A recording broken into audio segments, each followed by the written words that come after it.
Point की इस YouTube platform पे एक बार फिर से आप सभी साथियों का बहुत बहुत स्वागत है।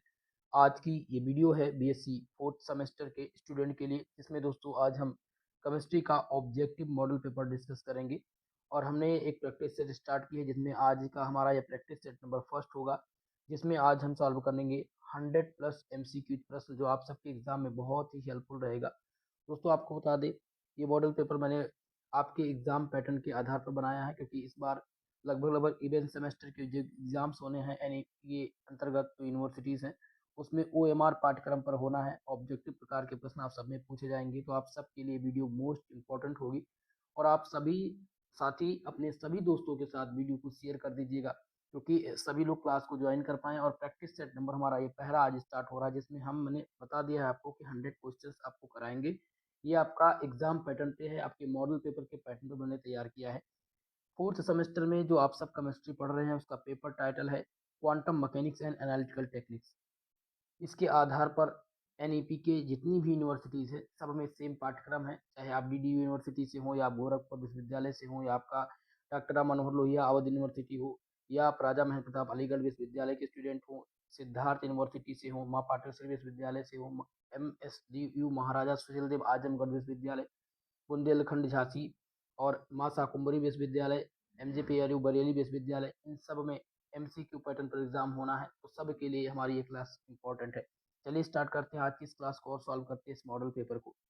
आपके स्क्रीन पे पहला प्रश्न आ चुका है और क्वेश्चन नंबर फर्स्ट ध्यान दीजिएगा, क्या है? अणुकक्षक सिद्धांत O2 में अयुग्मित इलेक्ट्रॉन की संख्या on the basis of molecular orbital theory, the number of unpaired electron in O2। O2 में अयुग्मित इलेक्ट्रॉन की संख्या यहाँ पर आपसे पूछी गई है, तो अयुग्मित इलेक्ट्रॉनों की जो संख्या होगी वो होगी 2। इसमें आपका आंसर हो जाएगा ऑप्शन नंबर ए। ठीक है, पहले प्रश्न का जो सही उत्तर है वो ऑप्शन नंबर ए है आपका। अगला क्वेश्चन है प्रश्न नंबर 2, जिसमें है कि परमाणु में इलेक्ट्रॉन भरने का क्रम होगा, the order of filling electron in an atom will be. पहला ऑप्शन जिसमें दिया गया है 3D, 4s, 4p, 3D और 5s। दूसरा ऑप्शन है 4s, 3D, फिर 4p, फिर 5s, 4D।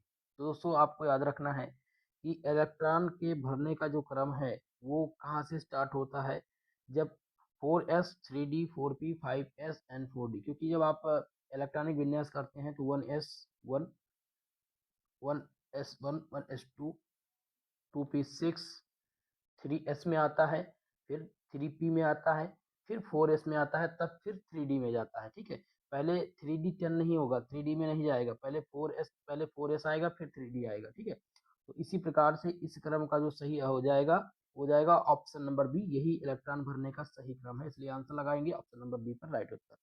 अगला क्वेश्चन प्रश्न नंबर 3, जिसमें है Fe2+ आयन। Fe2+ आयन में परमाणु क्रमांक 26 में डी इलेक्ट्रॉन की संख्या पूछी गई है कि क्या होगी। तो डी इलेक्ट्रॉन की जो संख्या होगी दोस्तों वो होगी 6। ठीक है, यहाँ पर आंसर क्या हो जाएगा, ऑप्शन नंबर डी आपका राइट उत्तर हो जाएगा। क्योंकि जब इलेक्ट्रॉनिक विन्यास आप निकालेंगे इसका, तो कैसे निकालेंगे आप, 1s2, 1s1, 1s2, 2s2, 2p6, 3s2, ठीक है, 3s2 और 3p6, उसके बाद में 3d जाएगा। ठीक है, तो यहाँ पर आपका कौन सा हो जाएगा, ऑप्शन नंबर डी करेक्ट उत्तर हो जाएगा। ठीक है, चलिए अगले क्वेश्चन की तरफ। नेक्स्ट क्वेश्चन है आपका 4 नंबर प्रश्न, जिसमें है कि एक उपकोष जिसके लिए n=3, l=1 है, कितने इलेक्ट्रॉन रह सकते हैं, इसमें कितने इलेक्ट्रॉन रह सकते हैं ये आपको बताना है। ठीक है, पहला ऑप्शन ए जिसमें है 8, दूसरा है बी 6, ऑप्शन नंबर सी जिसमें 18 और डी ऑप्शन दिया गया 32। तो इसमें जो सही उत्तर हो जाएगा वो क्या हो जाएगा दोस्तों, हो जाएगा ऑप्शन नंबर आपका बी, यानी कि 6 इलेक्ट्रॉन। कितने इलेक्ट्रॉन रहेंगे, 6 इलेक्ट्रॉन। ठीक है, एक उपकोष जिसके लिए n=3 है, l=1 है, इसमें इलेक्ट्रॉन जो रह सकते हैं वो 6 इलेक्ट्रॉन रह सकते हैं। अगला क्वेश्चन लेते हैं प्रश्न नंबर 5, जिसमें अनिश्चितता का सिद्धांत दिया था। ठीक है, uncertainty principle was given by, तो किसके द्वारा दिया गया था, तो हाइजेंसबर्ग के द्वारा दिया गया था। किसके द्वारा, हाइजेंसबर्ग के द्वारा दिया गया था। आपका ऑप्शन नंबर बी करेक्ट उत्तर हो जाएगा इसमें। नेक्स्ट क्वेश्चन है किसका विन्यास समान है, हुज कॉन्फ़िगरेशन इज नॉर्मल, इनमें किसका कॉन्फ़िगरेशन नॉर्मल है ये आपको बताना है। ठीक है, तो इसमें ध्यान रखेंगे, देखिए यहाँ पर नॉर्मल Fe का होगा। ठीक है, Fe का जो इलेक्ट्रॉनिक कॉन्फ़िगरेशन है वो नॉर्मल होगा, इसलिए ऑप्शन नंबर ए इसमें राइट उत्तर हो जाएगा आपका। नेक्स्ट क्वेश्चन प्रश्न नंबर 7, जिसमें पी कक्षक का आकार पूछा गया। The shape of P orbital, पहला ऑप्शन है जिसमें डंबल दिया गया है, पिरामिड या स्फेरिकल या फिर रेक्टेंगुलर। तो इनमें से दोस्तों जो पी कक्षक का आकार होगा वो डंबल आकार का होगा। किस आकार का? डंबल आकार का। इस वजह से सातवें प्रश्न का सही उत्तर हो जाएगा ऑप्शन नंबर ए। क्लियर है? चलिए अगले क्वेश्चन की तरफ बढ़ते हैं। प्रश्न नंबर 8, आठवां क्वेश्चन है, निम्नलिखित में से किस तत्व में डी इलेक्ट्रॉन है? Which of the following element has D electron? चलिए बताने का प्रयास कीजिएगा कि किसमें डी इलेक्ट्रॉन है। आपके ऑप्शन दिए गए हैं Mg, दूसरा ऑप्शन आपका है Mn, ऑप्शन नंबर थर्ड जिसमें He और डी दिया गया है Ne। चलिए तो बताने का प्रयास करेंगे कि इसमें किसमें डी इलेक्ट्रॉन है। तो यहाँ पर जो राइट उत्तर हो जाएगा वो हो जाएगा ऑप्शन नंबर बी Mn में डी इलेक्ट्रॉन होंगे। ठीक है, आंसर हो जाएगा ऑप्शन नंबर बी करेक्ट उत्तर। क्यों होगा? क्योंकि आप इसका जो एटॉमिक नंबर है, एटॉमिक नंबर इसका अधिक है, तो ये डी इलेक्ट्रॉन में जाएगा, इसलिए आंसर हो जाएगा ऑप्शन नंबर बी राइट उत्तर।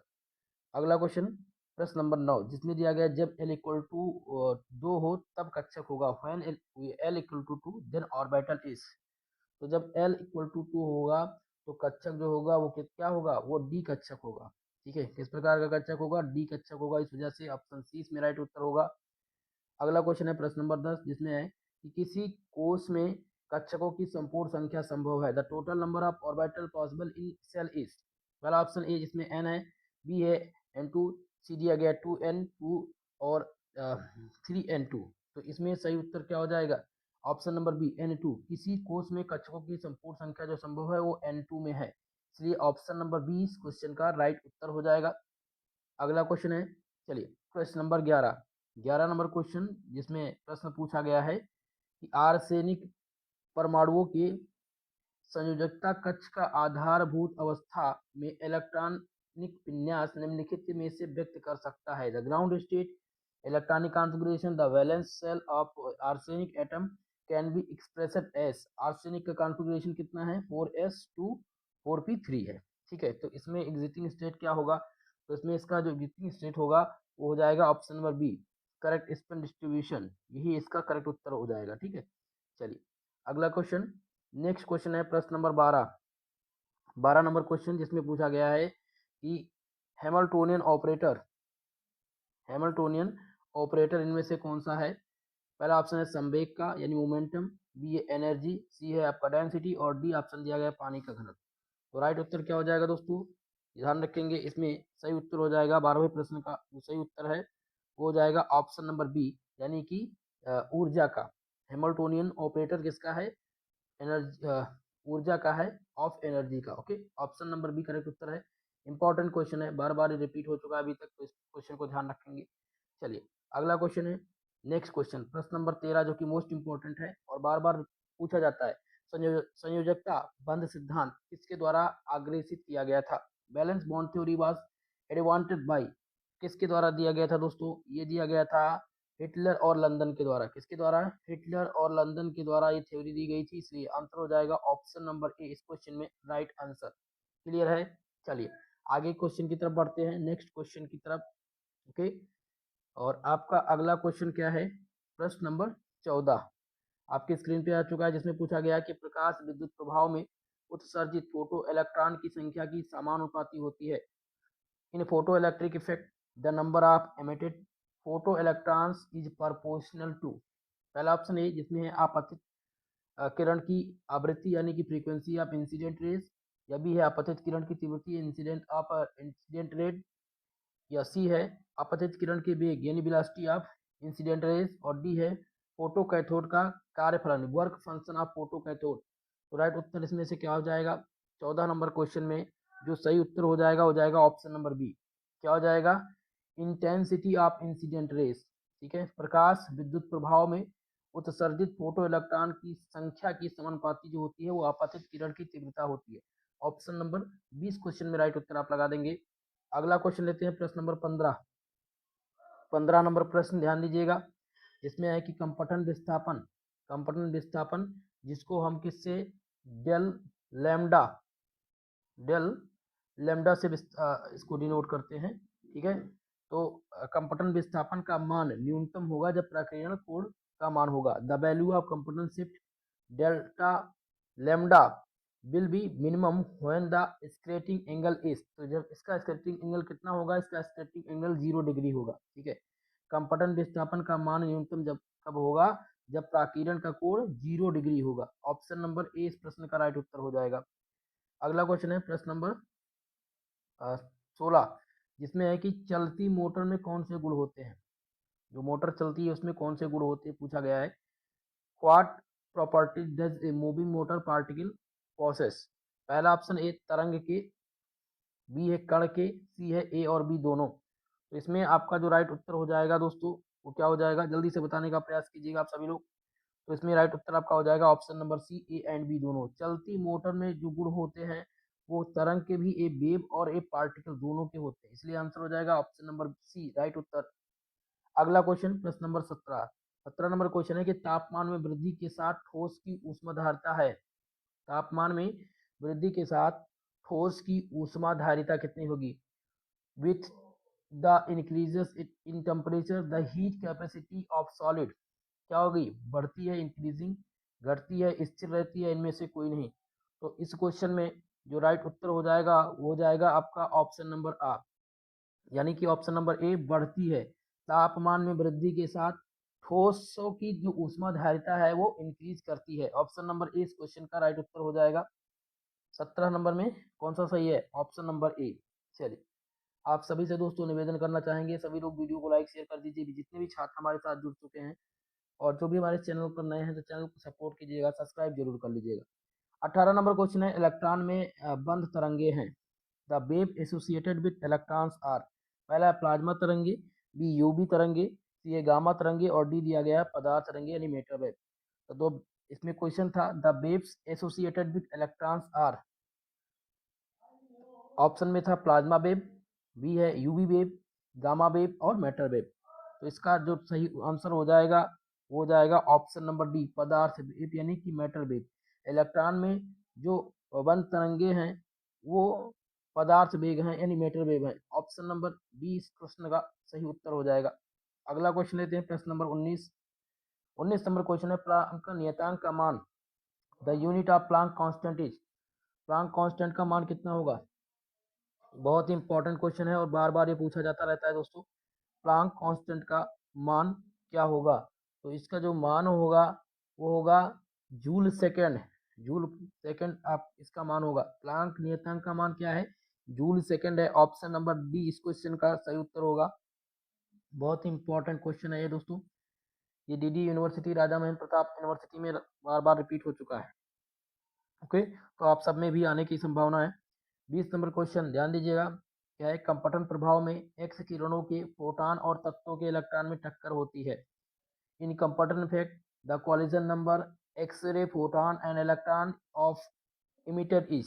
पहला ऑप्शन है जिसमें प्रत्यस्थ इलास्टिक, यानी दूसरा अप्रत्यस्थ यानी इन इलास्टिक, स्थिर यानी स्टेटिक्स और डी दिया गया इनमें से कोई नहीं। तो इस क्वेश्चन का जो राइट उत्तर हो जाएगा ऑप्शन नंबर ए, यानी कि कंपटन प्रभाव में एक्स किरणों के फोटॉन और तत्वों के इलेक्ट्रॉन में टक्कर जो होती है वो प्रत्यस्थ होती है यानी इलास्टिक होती है।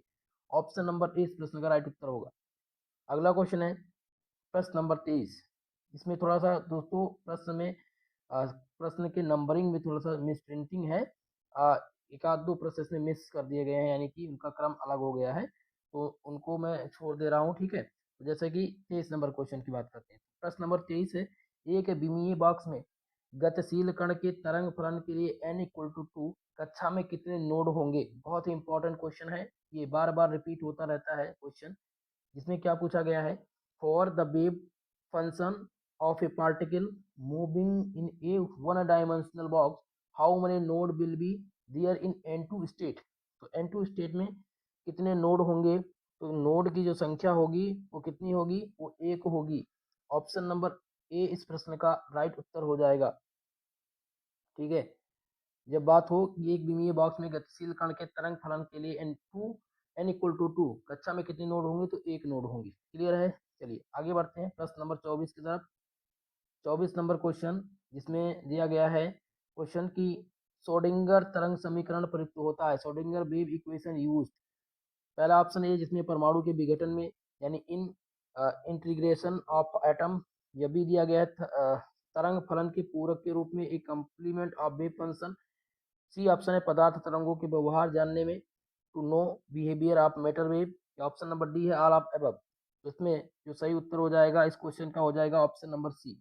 देखिए श्रोडिंगर तरंग समीकरण जो प्रयुक्त होता है वो पदार्थ तरंगों का व्यवहार जानने में प्रयुक्त होता है, यानी Schrodinger wave equation is use to know behaviour of matter waves. Okay, चलिए आगे बढ़ते हैं नेक्स्ट क्वेश्चन की तरफ। प्रश्न नंबर 25 नंबर क्वेश्चन दिया गया है, emission of energy of black body is. पहला ऑप्शन ए जिसमें दिया गया सतत, दूसरा है असतत यानी कि डिसकंटिन्यूटी, ऑप्शन नंबर सी जिसमें है अस्थाई टेम्परेरी, और डी दिया गया है परमानेंट। तो इसमें आपका जो राइट उत्तर हो जाएगा वो क्या हो जाएगा, ध्यान देंगे 25 नंबर प्रश्न में। तो इसमें सही उत्तर आपका हो जाएगा ऑप्शन नंबर बी यानी डिसकंटिन्यूटी। ठीक है, emission of energy of black body is discontinuous. Okay, आगे बढ़ेंगे नेक्स्ट क्वेश्चन की तरफ। प्रश्न नंबर 26 जिसमें है कि वैज्ञानिक जिसे एमओटी में योगदान के लिए नोबेल पुरस्कार दिया गया, scientist who was awarded Nobel prize of for distribution in MOT यानी मॉलिक्यूलर ऑर्बिटल थ्योरी। पहला ऑप्शन ए जिसमें दिया गया है, ध्यान दीजिएगा, ऑप्शन नंबर ए जिसमें है मुलिकिन, बी है हुंड, सी है जॉन, और डी दिया गया इनमें से कोई नहीं। तो ऑप्शन नंबर ए इस क्वेश्चन में राइट उत्तर होगा। वैज्ञानिक, वो वैज्ञानिक मुलिकन थे जिन्हें मॉलिक्यूलर ऑर्बिटल थ्योरी के योगदान के लिए नोबेल पुरस्कार दिया गया था, इसलिए आंसर हो जाएगा ऑप्शन नंबर ए।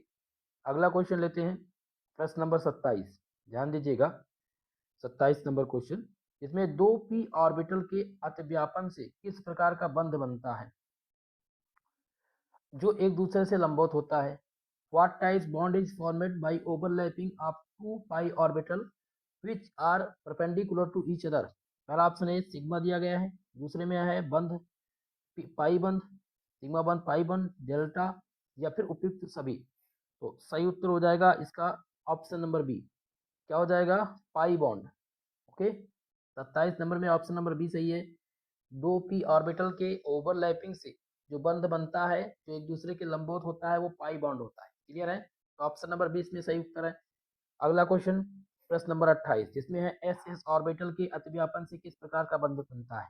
जब एस एस ऑर्बिटल ओवरलैप करते हैं एक दूसरे से तो किस प्रकार का बॉन्ड बनता है। तो ये जो बॉन्ड बनता है वो बनता है दोस्तों सिग्मा प्रकार का बॉन्ड। किस प्रकार का, सिग्मा बॉन्ड बनता है। ऑप्शन नंबर ए इस प्रश्न में आपका राइट उत्तर हो जाएगा 28 नंबर में, ये सही है। अगला क्वेश्चन प्रश्न नंबर 29 जिसमें है द्वीप परमाणु अणु में किसकी स्वतंत्रता की डिग्री होती है। हाउ मनी, कितनी है यहाँ पर, कितनी, ठीक है, द्वीप परमाणु अणु में कितनी स्वतंत्रता की डिग्री होती है। How many degree of freedom are there in diatomic molecule. Option A जिसमें 3, बी ऑप्शन में 2, सी ऑप्शन में है 5, और डी दिया गया है 4। तो सही उत्तर हो जाएगा इसका ऑप्शन नंबर सी यानी 5। द्वीप परमाणु अणु में जो स्वतंत्रता की कोटि होती है, स्वतंत्रता की डिग्री होती है, वो कितनी होती है, वो 5 होती है। इस प्रकार से ऑप्शन सी सही उत्तर होगा। प्रश्न नंबर 30 जिसमें है कि निम्नलिखित में से किस अणु में अवरक्त सक्रिय कंपन होते हैं। In which of the following molecule are infrared active vibration present. Okay, पहला ऑप्शन NO, बी ऑप्शन दिया गया CH4, सी ऑप्शन है H2, और डी है उपयुक्त सभी ऑल ऑफ एबव। तो इसमें सही उत्तर हो जाएगा option number D all of above, उपयुक्त सभी सही आंसर है। क्लियर है, चलिए अगला देखते हैं प्रश्न नंबर 31 जिसमें है कि इनमें से कौन से अणु में तीव्र कंपन विधाएं हैं। Which of these molecule has 3 vibrational mode. पहला ऑप्शन H2O दिया गया है, दूसरा ऑप्शन है जिसमें दिया गया है SO2, तीसरा ऑप्शन जिसमें है NO2, और डी दिया गया उपयुक्त सभी। तो इस क्वेश्चन में जो सही आंसर हो जाएगा ऑप्शन नंबर डी, क्या हो जाएगा, डी उपयुक्त सभी। ठीक है, इनमें से H2O, SO2 और NO2 के पास ये 3 अणु हैं और इनमें 3 कंपन विधाएं हैं। ओके, चलिए अगला क्वेश्चन है प्रश्न नंबर 32 जिसमें पूछा गया है कि निम्नलिखित में से कौन सा अणु शुद्ध घूर्णन स्पेक्ट्रम प्रदर्शित नहीं करता है। Which of the following molecule does not show pure rotational spectrum. तो प्योर रोटेशनल स्पेक्ट्रम कौन सा शो नहीं करता है? तो HCl दिया गया ऑप्शन में, CO है और CH3Cl है। तो इसमें दोस्तों थोड़ा सा मुझे कंफ्यूजन है, ठीक है। इसमें HCl, CO और CH3 ये सभी प्योर रोटेशनल स्पेक्ट्रम प्रदर्शित करते हैं, इसलिए इसमें आंसर लगा दीजिएगा डी, इनमें से कोई नहीं। आंसर हो जाएगा इसमें से कोई नहीं। अगला क्वेश्चन, प्रश्न नंबर है 34, जिसमें है IR स्पेक्ट्रोस्कोपी में CO यौगिक कितने कंपन दर्शाता है? How money vibration does CO compound show in IR spectroscopy? पहला ऑप्शन ए जिसमें दिया गया है 2, दूसरे में 1, तीसरे का 4 और डी का दिया गया 3। तो यहाँ पर सही उत्तर कौन सा हो जाएगा? ऑप्शन नंबर बी हो जाएगा। ध्यान दीजिएगा, IR स्पेक्ट्रोस्कोपी में CO यौगिक कितने कंपन दर्शाता है? तो एक कंपन दर्शाता है। कितना? एक। ऑप्शन नंबर कौन सा सही है? यहाँ पर बी वाला ऑप्शन आपका राइट उत्तर होगा। नेक्स्ट क्वेश्चन है, ध्यान दीजिएगा, प्रश्न नंबर 35, जिसमें है कि रमन प्रभाव का प्रकीर्णन होता है। Raman effect is the scattering of परमाणु यानी एटम का, बी है अणु, सी है प्रोटॉन और डी दिया गया है प्रोटॉन। तो इसमें जो सही उत्तर हो जाएगा वो क्या हो जाएगा? 35 नंबर में आपका जो सही उत्तर है हो जाएगा ऑप्शन नंबर डी, यानी कि फोटॉन। रमन प्रभाव फोटॉन का प्रकीर्णन करता है। चलिए अगला क्वेश्चन लेते हैं, प्रश्न नंबर 36, जिसमें है कि एन परमाणुओं के रासायनिक यौगिक में कितनी डिग्री स्वतंत्रता होती है? How many degree of freedom are in chemical compound of nitrogen atom? Option A जिसमें दिया गया 2n, दूसरा ऑप्शन बी जिसमें 3n, सी ऑप्शन है 2n+1 और डी ऑप्शन है 3n+1। तो राइट उत्तर कौन सा हो जाएगा इसमें? 36 नंबर प्रश्न में, 36 नंबर प्रश्न का सही उत्तर हो जाएगा ऑप्शन नंबर बी। कितनी हो जाएंगी? 3n। बहुत ही इंपॉर्टेंट है और कई बार ये पूछा जा चुका है, इस बात का विशेषकर आप ध्यान रखेंगे, ठीक है। एन परमाणुओं में, एन परमाणुओं के रासायनिक यौगिक में जो डिग्री स्वतंत्रता होती है वो 3n होती है। अगला क्वेश्चन है प्रश्न नंबर 39, जिसमें है कि 39 नंबर क्वेश्चन है, एक्स किरणें निम्न में से किसे पार नहीं करती हैं? X rays do not pass through which of the following? पहला ऑप्शन है कांच, बी है हड्डी, सी है पेड़ और डी दिया गया इनमें से कोई नहीं। तो इसमें सही उत्तर कौन सा हो जाएगा? 39 नंबर प्रश्न का जो सही उत्तर हो जाएगा ऑप्शन नंबर बी, हड्डी यानी बोन, ठीक है। एक्स किरणें निम्नलिखित में से किसे पार नहीं करती हैं? तो हड्डी को पार नहीं करती हैं। क्लियर है? चलिए अगले क्वेश्चन की तरफ। नेक्स्ट क्वेश्चन है प्रश्न नंबर 40, जिसमें है कि निम्नलिखित में से कौन सी विकिरण उच्च ऊर्जा की है? Which of the following radiation are of the high energy? पहला ऑप्शन है जिसमें परावैंगनी, बी है एक्स किरणें, सी है रेडियो तरंगे और डी दिया गया उपयुक्त सभी आलाप एवं। तो यहाँ पर जो सही उत्तर हो जाएगा 40 नंबर प्रश्न का ऑप्शन नंबर बी, एक्स किरणें। ओके, आंसर हो जाएगा एक्स किरणें, क्योंकि इनमें से जो उच्च ऊर्जा की विकिरणें हैं वो एक्स किरणें हैं, इसलिए आंसर लगा देंगे ऑप्शन नंबर बी पर। अगला क्वेश्चन है 41 नंबर प्रश्न, जिसमें है निम्नलिखित में से कौन सा कार्यात्मक समूह उच्च कंपन आवृत्ति से जुड़ा है? Which of the following functional group is associated with high vibrational frequency? जिसमें आपका ऑप्शन है एल्केन, एल्कोहल, एल्काइन और इनमें से कोई नहीं। तो इनमें से जो सही उत्तर हो जाएगा ऑप्शन नंबर सी, एल्काइन, ठीक है। एल्काइन, एल्काइन में क्या होता है? ये कार्यात्मक समूह उच्च कंपन आवृत्ति से जुड़ा होता है। ओके, अगला क्वेश्चन, प्रश्न नंबर 42, जिसमें है कि आकाश का नीला रंग किस प्रभाव के कारण होता है? Blue colour of sky is due to which effect? पहला ऑप्शन है रमन इफेक्ट, बी है रिलेजेंस इफेक्ट या सी है कंपटन इफेक्ट, डी दिया गया है इनमें से कोई नहीं। तो राइट उत्तर हो जाएगा इनमें ऑप्शन नंबर बी, रेले प्रभाव। रेले प्रभाव के कारण क्या होता है? आकाश का नीला प्रभाव होता है। Okay, option number B right उत्तर है इसमें। नेक्स्ट क्वेश्चन प्रश्न नंबर 43, जिसमें है कि उच्च तरंग दैर्ध्य वाली विद्युत चुंबकीय विकिरण की तरंग दैर्ध्य होती है the wavelength of electromagnetic radiation with highest wavelength is? पहला ऑप्शन है जिसमें कम, लो, बी है अधिक, सी है मध्य और डी दिया गया शून्य यानी जीरो। तो 43 नंबर प्रश्न में जो सही उत्तर हो जाएगा ऑप्शन नंबर बी, अधिक। क्या हो जाएगा? अधिक हो जाएगा, ऑप्शन नंबर 20 में राइट उत्तर होगा। समझिएगा इस चीज को। देखिए, जब उच्च तरंग दैर्ध्य वाली विद्युत चुंबकीय जो तरंग दैर्ध्य होती है वो हाई होती है, क्या होती है, अधिक होती है। अगला क्वेश्चन, प्रश्न नंबर 44, और इसमें पूछा गया है 44 नंबर क्वेश्चन में, ध्यान दीजिएगा कि निम्नलिखित में से कौन सी अधिक तरंगे संख्या पर अवशोषण बैंड देगा। Which of the following will give absorption band at higher wave number. पहला ऑप्शन इसमें दिया गया C double bond C, B option है C equivalent, option number C है सी डबल बॉन्ड ओ, और डी ऑप्शन है सी सिंगल बॉन्ड एन। तो इनमें से कौन सा सही उत्तर हो जाएगा, ध्यान दीजिएगा, इसमें सही उत्तर हो जाएगा ऑप्शन नंबर बी, यानी सी इक्विवेलेंट इसमें राइट उत्तर होगा। अगला क्वेश्चन, प्रश्न नंबर 46, जिसमें एक त्रिपरमाणु अणु, यहाँ पर द्विपरमाणु नहीं है, यहाँ पर एक है त्रिपरमाणु अणु जिसमें है H2O, त्रिपरमाणु अणु H2O में दोलन के प्रकार की संख्या, तो दोलन के प्रकार की संख्या जो होगी वो कितनी होगी, तो दोलन के प्रकार की संख्या 3 होगी। इस वजह से ऑप्शन नंबर ए इस प्रश्न में आपका राइट उत्तर हो जाएगा। नेक्स्ट क्वेश्चन, प्रश्न नंबर 48, जिसमें है कि निम्नलिखित में से किस यौगिक की इसिलियन का मान, किस यौगिक का इपिल्सन का मान क्या होगा, अधिक होगा। ठीक है, पहला ऑप्शन बेंजीन, दूसरा है नेप्थासीन, सी है नेप्थालीन, और डी दिया गया उपयुक्त सभी। तो 48 नंबर प्रश्न में सही उत्तर हो जाएगा ऑप्शन नंबर बी। ठीक है, नेप्थासीन का मान अधिक होगा। अगला क्वेश्चन है प्रश्न नंबर 49, जिसमें पूछा गया है कि निम्नलिखित में से कौन सा क्रोमोफोर नहीं है। Which of the following is not chromophore.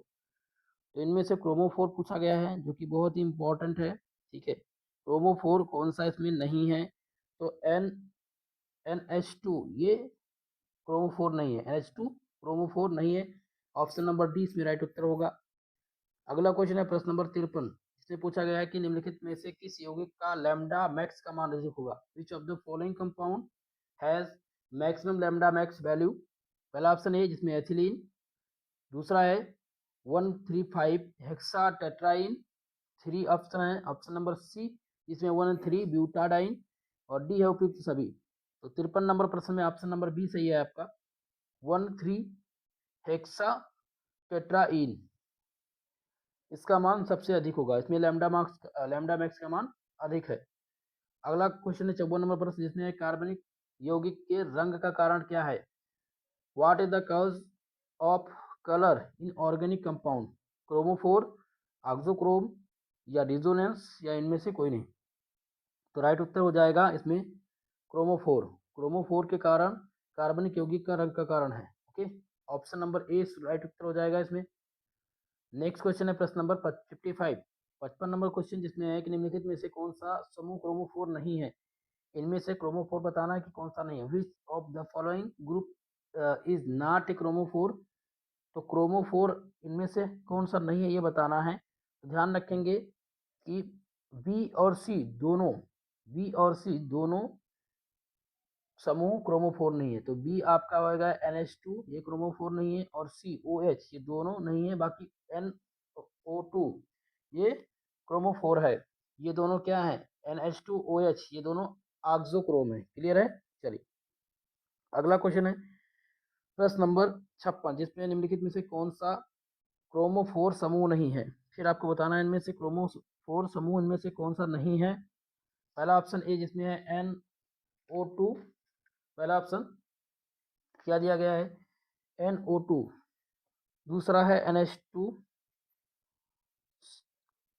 और तीसरा ऑप्शन सी जिसमें है NR2, और डी दिया गया है NHR। तो राइट उत्तर हो जाएगा, देखिए ऑक्सोक्रोम इनमें से NO2 नहीं है, NO2 ये ऑक्सोक्रोम नहीं है, ये क्रोमोफोर है। बाकी ऑक्सोक्रोम NH2, NR2 और NHR ये तीनों ऑक्सोक्रोम हैं। ठीक है, यहाँ पर नहीं पूछा गया है, इसलिए ऑप्शन नंबर ए इसमें राइट उत्तर होगा। अगला क्वेश्चन है प्रश्न नंबर 58, जिसमें है इंफ्रारेड स्पेक्ट्रोस्कोपी के लिए निम्नलिखित में से कौन सा चयन का नियम है। बहुत ही इंपॉर्टेंट है, चयन का नियम इसमें पूछा गया है। ठीक है, और क्वेश्चन में है which of the following is the selection rule for infrared spectroscopy.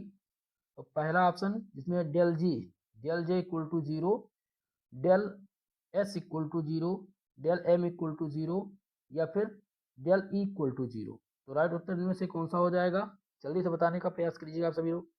इसमें हो जाएगा ऑप्शन नंबर ए, यानी कि del J equal to 0।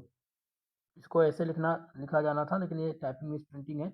Del J equal to 0, ये चयन का नियम है। इंफ्रारेड स्पेक्ट्रोस्कोपी के लिए इनमें चयन का जो नियम है वो है डेल जे इक्वल टू 0, यानी ऑप्शन नंबर ए इसका राइट उत्तर होगा। अगला क्वेश्चन है प्रश्न नंबर 59। 59 नंबर प्रश्न ध्यान दीजिएगा, जिसमें है कि निम्नलिखित में से कौन सा अणु अवरक्त क्षेत्र में अवशोषण प्रदर्शित कर सकता है। Which of the following molecule can show absorption in infrared reason. पहला ऑप्शन जिसमें है H2, दूसरा है CH3, CH2, CHO, option number C है NH, N2 और डी दिया गया Cl2। तो इनमें से जो सही उत्तर हो जाएगा वो कौन सा हो जाएगा, ऑप्शन नंबर बी हो जाएगा, यानी कि CH3, CH2, CHO। ये अणु अवरक्त क्षेत्र में अवशोषण प्रदर्शित कर सकता है, इसलिए बी आंसर इसमें राइट उत्तर होगा। नेक्स्ट क्वेश्चन प्रश्न नंबर 62, जिसमें पूछा गया प्रश्न कि द्विपरमाणु अणु की कंपन खिंचाव आवृत्ति किन कारकों पर निर्भर करती है।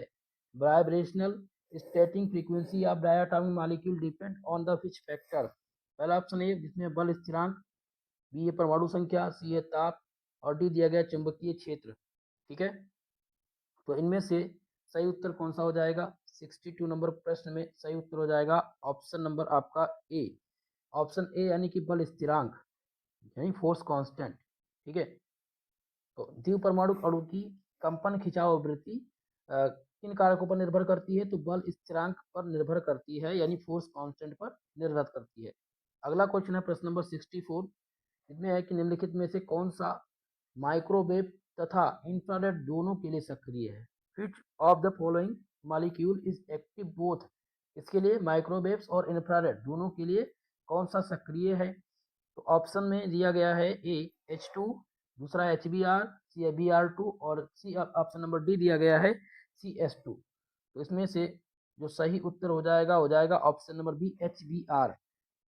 64 नंबर में आपका सही उत्तर हो जाएगा option B HBr, hydrogen bromide. ये माइक्रोवेव तथा इंफ्रारेड दोनों के लिए सक्रिय अणु है। चलिए अगले प्रश्न की ओर। नेक्स्ट क्वेश्चन है प्रश्न नंबर 66 और 66 नंबर क्वेश्चन, जिसमें प्रश्न पूछा गया है कि निम्नलिखित में से किस कार्यात्मक समूह से फिंगरप्रिंट क्षेत्र में एक मौजूद अवशोषण की उम्मीद की जा सकती है। From which functional group can a strong absorption in fingerprint region be expected.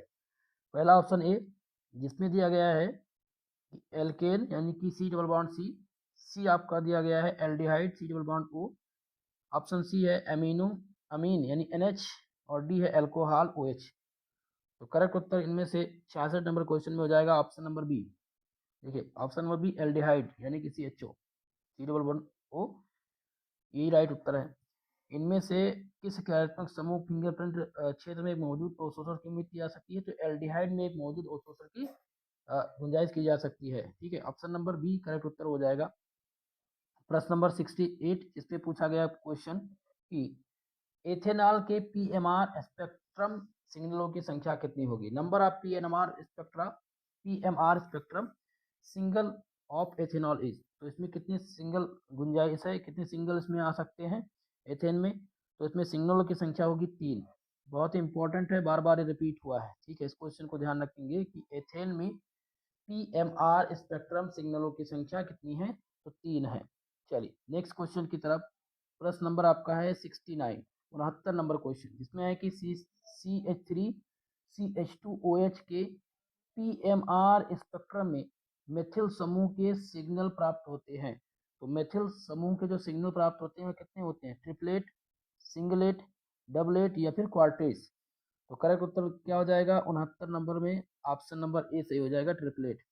ठीक है, CH3 CH2OH यानी एथिल अल्कोहल के PMR स्पेक्ट्रम में मेथिल समूह के सिग्नल प्राप्त जो होते हैं वो ट्रिपलेट होते हैं। ऑप्शन नंबर ए इसमें राइट उत्तर हो जाएगा। ओके, अगला क्वेश्चन है प्रश्न नंबर 70, इसमें है कि NMR स्पेक्ट्रोस्कोपी का उपयोग निम्न में से किस पदार्थ की संरचना ज्ञात करने के लिए किया जाता है। NMR spectroscopy is used to find structure of which of the following? पहला लिक्विड, दूसरा ऑप्शन है आविले यानी रासायनिक यौगिक, सी है रेडियो धर्मी पदार्थ और डी है गैसेस। तो इस क्वेश्चन में सही उत्तर हो जाएगा ऑप्शन नंबर ए।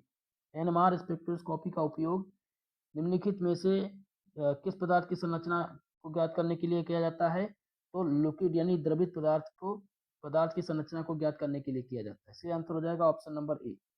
अगला क्वेश्चन है प्रश्न नंबर 71, जिसमें पूछा गया है कि एनएमआर स्पेक्ट्रोस्कोपी के खोजकर्ता कौन थे? Discoverers of NMR spectroscopy are. तो एनएमआर स्पेक्ट्रोस्कोपी के जो खोजकर्ता हैं दोस्तों, वो कौन है? वो है ईएम पुरसेलियम फ्लेक्स ब्लॉक। ऑप्शन नंबर कौन सा सही है इसमें? ऑप्शन नंबर 20 क्वेश्चन का राइट उत्तर हो जाएगा। ठीक है, चलिए अगले क्वेश्चन की तरफ।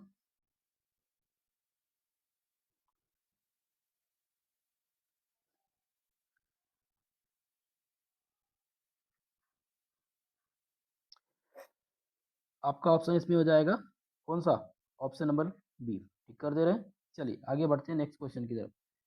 नेक्स्ट क्वेश्चन है 72, जिसमें रासायनिक शिफ्ट को प्रभावित करने वाले कारक, factor affecting chemical shift are. तो केमिकल शिफ्ट को प्रभावित करने वाले जो कारक हैं वो हैं कौन से? प्रेरक प्रभाव यानी कि inductive effect, concentration, hydrogen bonding, ये सभी प्रभावित करते हैं। इसलिए आंसर हो जाएगा option number D. 75 number question है कि निम्नलिखित में से कौन सा एक शब्द एक अणु में प्रोटॉन के परीक्षण का वर्णन करता है?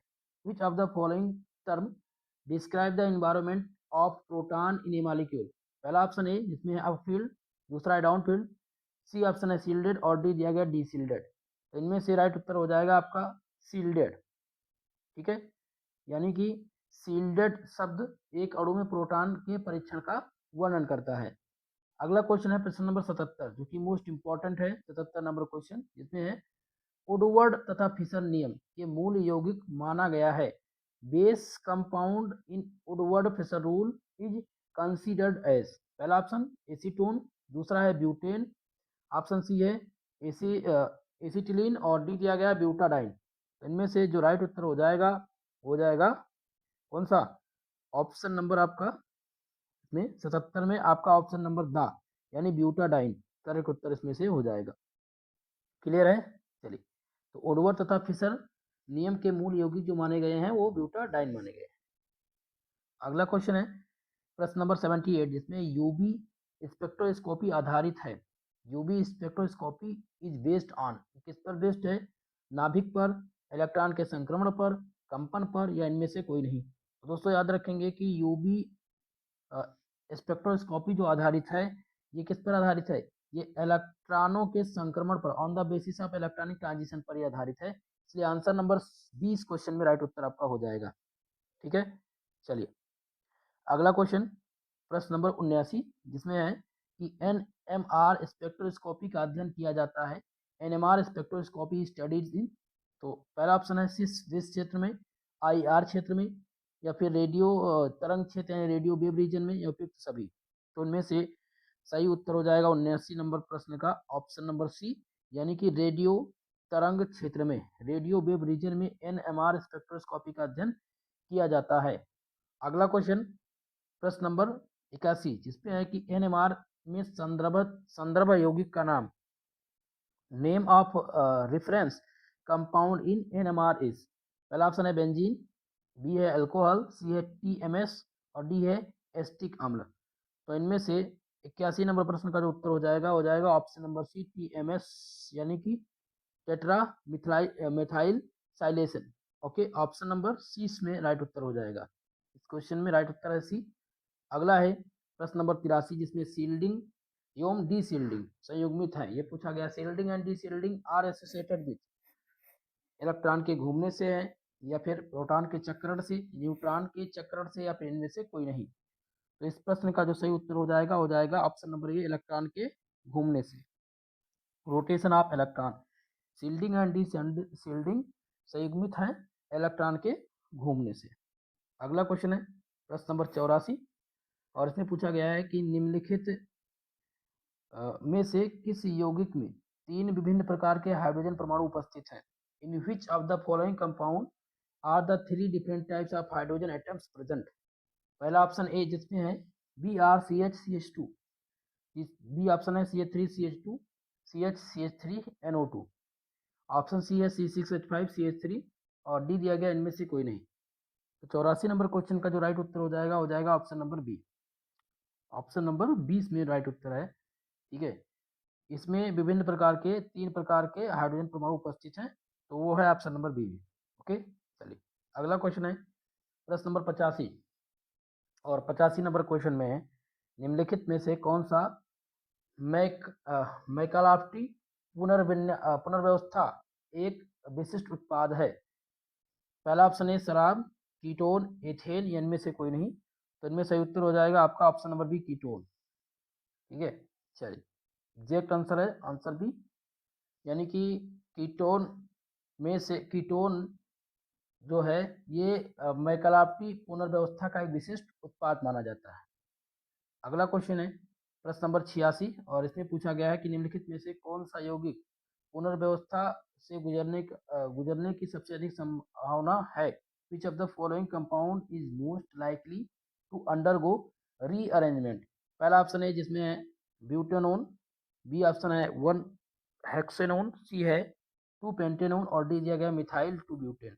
तो राइट उत्तर इनमें से कौन सा हो जाएगा? ऑप्शन नंबर सी 2 पेंटेनोन इसमें करेक्ट उत्तर हो जाएगा। अगला क्वेश्चन प्रश्न नंबर है 87, जिसमें पूछा गया है कि विखंडन के दौरान किस प्रकार का बंध सबसे आसानी से तोड़ता है? Which types of bond breaks most easily during the fragmentation? पहला ऑप्शन ए जिसमें है संयोजक बंध, बी है धातु बंध, सी है आयनिक बंध और डी दिया गया हाइड्रोजन बंध। तो राइट उत्तर हो जाएगा 87 नंबर क्वेश्चन में ऑप्शन नंबर सी आपका हो जाएगा आयनिक बंध। आसानी से सब विखंडन के दौरान सबसे आसानी से टूटने वाला बंध जो है वो आयनिक बंध है। ओके, चलिए प्रश्न नंबर है 88, जिसमें पूछा गया है कि आणविक आयन से उदासीन अणु की हानि में से कौन सा आयन बनता है? विच ion is formed by the loss of natural molecule from molecular ion? पहला ऑप्शन है जिसमें है जन आयन, दूसरा है टुकड़ा आयन, सी है बेस पीक आयन और डी दिया गया इनमें से कोई नहीं। तो 88 नंबर क्वेश्चन में जो सही उत्तर हो जाएगा ऑप्शन नंबर बी, टुकड़ा आयन यानी फ्रेगमेंट आयन। ओके, चलिए अगला क्वेश्चन प्रश्न नंबर है 89, इसमें पूछा गया मास स्पेक्ट्रोमेट्री को अलग करने में सक्षम नहीं है। Mass spectrometry is not able to separate. पहला ऑप्शन है इसमें दिया गया ऑप्टिकल आइसोमर्स को ये अलग नहीं कर पाती है, या ज्यामितीय आइसोमर्स को, या फिर ए और बी दोनों को। तो सही उत्तर इनमें से हो जाएगा ऑप्शन नंबर सी, ये ए और बी दोनों को अलग करने में सक्षम नहीं है। ठीक है, ऑप्शन नंबर सी के राइट उत्तर हो जाएगा। नेक्स्ट क्वेश्चन प्रश्न नंबर आपका है 90, जिसमें पूछा गया है कि 150 के भार के आवेश अनुपात वाले आणविक आयन का आवेश क्या होगा? What is the charge of A molecular ion with mass of charge ratio of 150? तो इसका जो मान होगा वो कितना हो जाएगा दोस्तों? इसका मान जो आएगा वो हो जाएगा उपयुक्त सभी, ये सभी आ सकते हैं, उस पर डिपेंड है कि इसका आणविक मान कितना होगा, इसका आणविक आवेश कितना होगा। आंसर नंबर डी लगा देंगे करेक्ट उत्तर। नेक्स्ट क्वेश्चन है प्रश्न नंबर 91 और इसमें पूछा गया है कि निम्नलिखित में से कौन सा विलायक निष्कर्षण में प्रयुक्त विलायक का उदाहरण है? Which of the following is an example of solvent use in solvent extension? पहला ऑप्शन पानी, बी ऑप्शन है आपका एथेनॉल, सी है एसीटोन और डी दिए गए उपयुक्त सभी।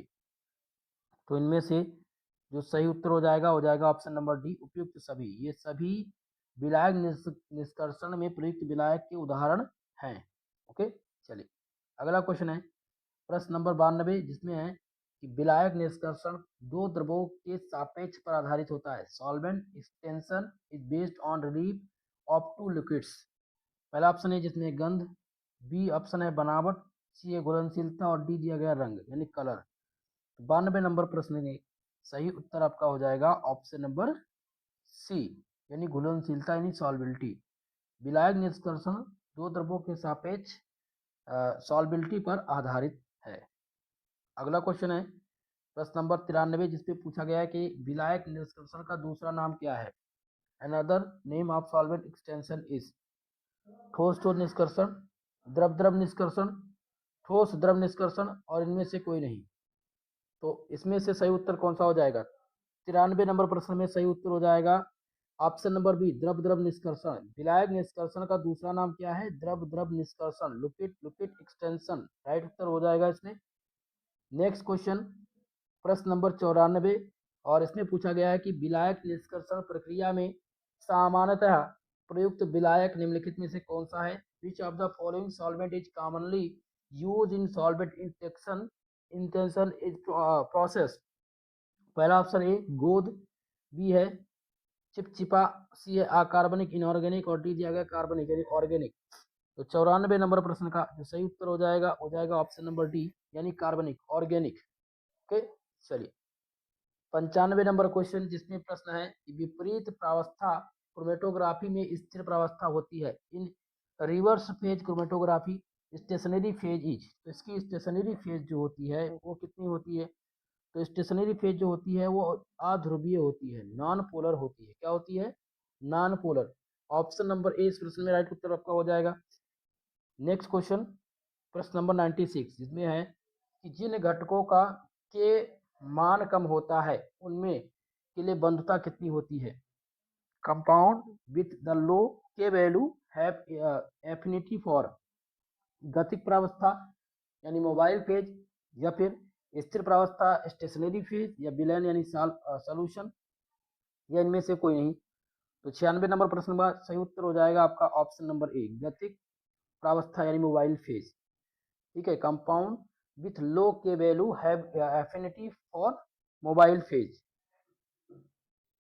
अगला क्वेश्चन है प्रश्न नंबर 97, जिसमें क्रोमेटोग्राफी में कागज का पैटर्न, माफ कीजिएगा, क्वेश्चन है क्रोमेटोग्राफी में कागज पर पैटर्न को क्या कहा जाता है? Pattern on paper in chromatography is called. इनको क्रोमिंग कहते हैं, क्रोमा कहते हैं, क्रोमेटोग्राफ कहते हैं, या फिर क्रोमेटोग्राम कहते हैं।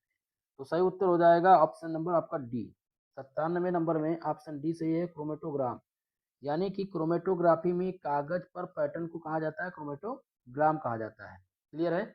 चलिए अगला क्वेश्चन, प्रश्न नंबर 98, जिसमें है कि क्रोमेटोग्राम होता है, क्रोमेटोग्राम इज विलयन सांद्रता बनाम क्षालन समय, या विलयन सांद्रता बनाम क्षालन आयतन, या ए व बी दोनों।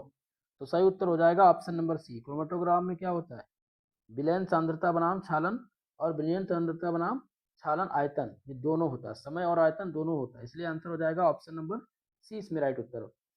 अगला क्वेश्चन है प्रश्न नंबर 99, और इसमें पूछा गया है कि गैस क्रोमेटोग्राफी में निम्नलिखित में से किसका उपयोग वाहक गैस के रूप में किया जाता है? Which of the following is use as carrier gas in gas chromatography? Carbon dioxide, या फिर ऑक्सीजन, हीलियम, या मीथेन।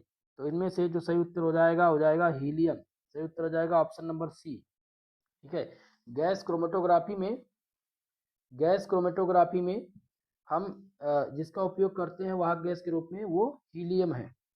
अगला क्वेश्चन लेते हैं, नेक्स्ट प्रश्न, जिसमें है प्रश्न नंबर 100, जिसमें है कि HPLC किसका संक्षिप्त नाम है? संक्षिप्त नाम पूछा गया यानी फुल फॉर्म पूछा गया है। तो ये फुल फॉर्म है उच्च प्रदर्शन द्रव क्रोमेटोग्राफी का, यानी कि हाई परफॉर्मेंस लिक्विड क्रोमेटोग्राफी। ये फुल फॉर्म है HPLC का। क्लियर है दोस्तों? आज की इस क्लास में हमने 100 क्वेश्चन आप लोग को सॉल्व करा दिए हैं, जिसमें लगभग 10 से 15 क्वेश्चन मिस थे, यानी उनका क्रम चेंज था। तो मान के चलिएगा कि लगभग वही 85 क्वेश्चन के आसपास हमने आज सॉल्व किया है। ठीक है, तो अब नेक्स्ट जो मॉडल पेपर आएगा वो 100 प्लस MCQ प्रश्न का आएगा, और इसी प्रकार से हम प्रैक्टिस सेट लेकर के आएंगे, कम से कम 5 प्रैक्टिस सेट, और उसके बाद में सभी यूनिट के प्रश्न को इंक्लूड करके एक वीडियो बनाएंगे जो लगभग पूरा पाठ्यक्रम आपका कवर कर देगा। और इतना अगर आप तैयार कर लेंगे तो 100% आपके पेपर में यही प्रश्न आएंगे, आपका पेपर टॉप जाएगा। क्लियर तरीके से ध्यान रखिएगा। जिनका जूलॉजी है, बॉटनी है, वो सभी लोग क्लास प्लेलिस्ट में जाएं, जिसमें आपको वीडियो मिल जाएगी जूलॉजी बॉटनी की। जिनका फिजिक्स और मैथ है, फिजिक्स और मैथ के लिए भी MCQ कल से स्टार्ट हो रहे हैं, जो आप देख सकते हैं वीडियो। ठीक है, तो दोस्तों आप सबसे निवेदन है वीडियो को अपने सभी साथियों के साथ शेयर कर दीजिएगा, और अगर हमारे इस यूट्यूब चैनल को अभी तक सब्सक्राइब नहीं किया है तो चैनल को सब्सक्राइब जरूर कर लीजिएगा। PDF अगर आपको चाहिए तो PDF के लिए टेलीग्राम ज्वाइन करना है, जिसका लिंक डिस्क्रिप्शन बॉक्स में दिया गया है, आप ओपन करेंगे तो आपको मिल जाएगा। ठीक है, ओके, तो आज के लिए बस इतना ही, मिलते हैं नेक्स्ट वीडियो में, तब तक के लिए जय हिंद, जय भारत।